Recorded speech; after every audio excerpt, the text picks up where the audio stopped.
Hello, ഇതാണ് കേട്ടോ ഞാൻ പഠിച്ച സ്കൂള്. നമുക്കെല്ലാവർക്കും നമ്മൾ പഠിച്ച സ്കൂള് ഭയങ്കര ഒരു നൊസ്റ്റു ഫീലിംഗ് ആയിരിക്കും.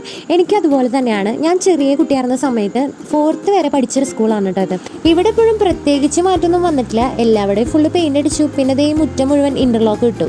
അത്രയൊക്കെ മാറ്റം തന്നെ വന്നിട്ടുള്ളൂ. ഇന്നിവിടെ ആനുവൽ ഡേ ആണ് കേട്ടോ. ഇവിടെ ആനുവൽ ഡേയും ഇങ്ങനെയുള്ള ചില ചെറിയ പരിപാടികളൊക്കെ വരുമ്പോൾ എനിക്ക് പറ്റാവുന്ന ടൈമൊക്കെ ആണെങ്കിൽ ഞാനിവിടെ വരാറുണ്ട്. പിന്നെ ഈ നിൽക്കുന്നതൊക്കെ നമ്മുടെ കസിൻസ് ആണ് കേട്ടോ. എല്ലാവരും ഇവിടെയൊക്കെ തന്നെയാണ് പഠിച്ചത്. ഇനി ഇവിടെ പഠിക്കുന്ന എൻ്റെ ചേട്ടൻ്റെ കൊച്ചിനെ കാണാൻ വേണ്ടി പോവാണ് കേട്ടോ ഞാൻ. അപ്പം ഇന്ന് ആനുവൽ ഡേ ആയതുകൊണ്ട് അവളിന്ന് ഡാൻസൊക്കെ കളിക്കുന്നുണ്ട്. അപ്പം ഞാൻ വരുന്ന അവൾ ഒട്ടും പ്രതീക്ഷിച്ചിട്ടില്ല കേട്ടോ. കണ്ടത് അന്നപ്പോൾ തന്നെ എൻ്റെ അടുത്തേക്ക് ഓടി വന്നു. കണ്ടപ്പോൾ എനിക്ക് പെട്ടെന്ന് മനസ്സിലായില്ല കേട്ടോ. മുഖമൊക്കെ ആകെ എന്തോ ഒരു കോലത്തിലായിരുന്നു. അപ്പോൾ ഇതാണ് മിത്തു എന്ന് പറഞ്ഞ എൻ്റെ വലിയേട്ടൻ്റെ താഴെയുള്ള കൊച്ചാണ് കേട്ടോ.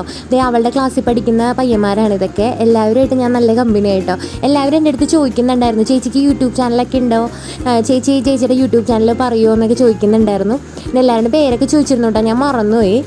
എല്ലാവരും പിന്നെ ഡാൻസൊക്കെ കളിക്കാൻ വേണ്ടിയിട്ടുള്ള പ്രിപ്പറേഷനിലാണ്. പിന്നെ അതിൻ്റെ ഇടയിൽ ഈ കയറിയിരിക്കുന്നതാണ് കേട്ടോ എൻ്റെ വലിയേട്ടൻ്റെ മൂത്ത പുത്രി. പിന്നെ നമ്മുടെ കൂട്ടത്തിൽ വേറൊരു മെയിൻ ആളും കൂടെ ഉണ്ട്. ആ ആളാണ് ഈ തുള്ളി വരുന്നത്, അമൃത. അവളിവിടെ തന്നെയാണ് കേട്ടോ പഠിക്കുന്നത്. അവൾ പിന്നെ ഫുൾ ടൈം ഫ്രണ്ട്സായിട്ട് അങ്ങോട്ടും ഇങ്ങോട്ടും ഓടിച്ചാടി നടക്കുമായിരുന്നു. കുറച്ച് ബിസിയായിരുന്നു. എല്ലാ വർഷത്തെയും പോലെ സ്കൂളിൻ്റെ ബാക്കിലുള്ള ഈ ഗ്രൗണ്ടിലാണ് കേട്ടോ കലാപരിപാടികൾ നടക്കുന്നത്. എല്ലാവരും കുഞ്ഞു മക്കളുടെ പരിപാടികൾ കാണാൻ വേണ്ടിയിട്ടുള്ള വെയിറ്റിങ്ങിലാണ്. പിന്നെ ജയചന്ദ്രൻ സാറിൻ്റെ ഓർമ്മയ്ക്കായിട്ട് കുഞ്ഞു മക്കളുടെ ഒരു ഡാൻസൊക്കെ ഉണ്ടായിരുന്നു. അതും അടിപൊളിയായിരുന്നു കേട്ടോ. എല്ലാവരും കൂടിയിട്ടുള്ളൊരു ഫ്യൂഷൻ ഡാൻസ് ആയിരുന്നു.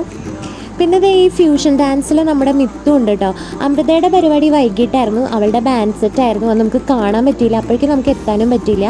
അപ്പോൾ ഇതാണ് കേട്ടോ ഞാൻ പഠിച്ച എൻ്റെ ചെറിയ സ്കൂള്. ഇതേപോലെ നിങ്ങളുടെ വീടിനടുത്തുള്ള സ്കൂളുകളിൽ പഠിച്ചവരൊക്കെ ഈ കാലഘട്ടം മിസ് ചെയ്യുന്നുണ്ടെങ്കിൽ എന്തായാലും വന്നൊന്ന് ലൈക്ക് ചെയ്യണേ. അപ്പോൾ അത്രയേ ഉള്ളൂ. Bye all.